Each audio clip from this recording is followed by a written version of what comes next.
குற்றம் வெளிப்படையா தெரியுது. குற்றம் எப்படி நிகழ்ந்ததுன்னு தெரியலன்னாதான் விசாரணை. 5 பேர் வந்திருக்கான், கூட்டிட்டு போய் அஜித்துங்கிற தம்பியை அடிச்சு கொண்டிருக்கான். குற்றம் தெரியுது. குற்றச்சாட்டு நகையை எடுத்துட்டாருங்கிறதா. நகையை நீங்க திருப்பி எடுக்க முடியல, ரெக்கவர் பண்ண முடியல அப்படின்னா எடுக்கல. அப்ப பொய்யான குற்றச்சாட்டுக்கு நீ அடிச்சு கொண்டிருக்க. குற்றம் வெளிப்படையா தெரியுது நிகழ்ந்தது. அடிச்சிருக்காங்க, செத்துருக்காரு தெரியுது. அப்ப உத்தரவு பிறப்பிச்சவன் யாரு, எதனால நடந்தாதான் நடவடிக்கை எடுக்கணும். இதுல என்ன விசாரிக்க வேண்டிய தேவை என்ன இருக்கு? இல்ல என்ன நடந்ததுன்னு யாருக்கு தெரியல? இங்க நிக்கிற யாருக்கா தெரியலையா விசாரிக்கிறதுக்கு? சொல்லுங்க. நீ நடவடிக்கை எடுக்காம காலம் கடத்துறதுக்கு நீ ஏமாத்துற. சிபிசிஐடி காவல்துறை விசாரணையிலிருந்து சிபிஐக்கு மாத்திரம் விசாரணைங்கிறதே எங்களை ஏமாத்துறதுக்கு தானே ஒழிய இதை மாத்தி இதுவரை சிபிஐ விசாரணையில நிரூபிக்கப்பட்ட நீதி, கொண்டு வரப்பட்ட காப்பாற்றப்பட்ட நீதி ஏதாவது சொல்லு. இதுவரை எத்தனை வழக்கு சிபிஐக்கு மாற்றப்பட்டிருக்கு? அதனால என்ன நன்மை நடந்திருக்கு? நீங்க தான் எல்லாத்தையும் மத்திய அரசு பறிச்சு வச்சுக்கிறது எல்லா உரிமைங்கிறீங்க. அப்புறம் நீயே மத்திய அரசு கொடுக்குற விசாரிச்சு என்று சொல்லு அப்படின்னு. அப்ப உன்னுடைய காவல்துறை தகுதி இருக்குதா, சரியில்லையா? அடிச்சு கொள்றதுக்கு அதிகாரம் இருக்கு தெரியுது, விசாரிச்சு உண்மை நிலமாட்ட அதிகாரம் இல்ல தெரியலையா? எப்படி இது?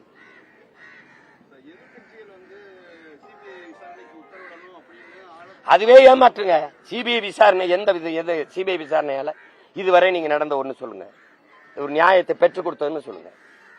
என் மண்ணின் காவல்துறைக்கு இல்லாத அக்கறை மத்தியில் இருக்கிற ஒரு சிபிஐக்கு, அந்த காவல்துறை அந்த சிறப்பு புலனாய்வு பிரிவுக்கு இந்த குற்றத்துல இருக்கிற நியாயத்தை கண்டு கொண்டு வெளியில சொல்லணும்னு அவசியம் என்ன வருது? நீ கடத்தி விடத்தான் பயன்படும்.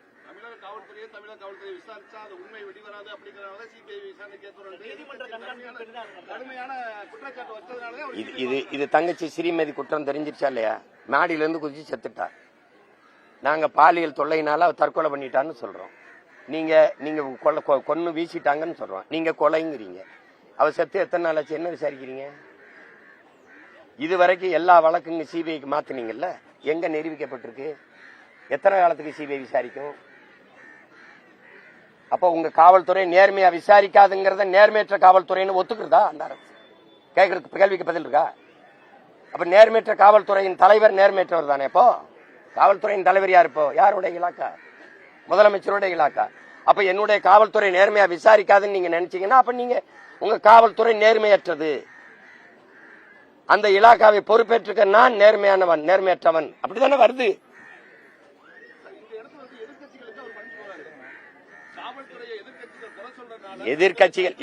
எதிர்கட்சிகள் நான் கேட்கிற கேள்விகளை கேக்குதா? அந்த உத்தரவை பிறப்பித்த எதிர்கட்சி யாரு? எதிர்கட்சி யாரு? தூத்துக்குடியில துப்பாக்கி சுட சொல்லி உத்தரவு பிறப்பிச்சவன் யாரு? அத உங்க எதிர்கட்சி ஒத்துக்க சொல்லுதா? கொடநாட்டு கொலையில கொன்னவன் செத்தவன் தெரியுது. கொன்னவன் யாரு? கொல்ல சொன்னவன் யாரு சொல்லுமா? அதுக்கு சிபிஐயா மாறுபடுறேன்? நான் தானே மண்ணுக்காக மக்களுக்காக நிக்க முடியும். நான் தானே உண்மை நேர்மையா நிப்பேன். நான் தானே கேட்பேன். நான் கேட்கிற கேள்வியில நியாயம் இருக்கா இல்லையா? அதான் கேள்வி. இருக்கா இல்லையா? எதிர்கட்சி கேக்குதுன்னா கடத்தி விடுற, நீ ஒன்னே கடத்தி விடுற. சிபிசிஐடிக்கு மாத்திரங்கிற. சிபிசிஐடி ஆட்டு இருக்கு, அதுவும் இதே முதல்வர்கிட்ட தான் இருக்கு. இது முடியல, ரொம்ப பிரச்சனையா இருக்குது. அப்ப இந்த பிரச்சனையை அடங்க வைக்கிறதுக்கு என்ன செய்யுது?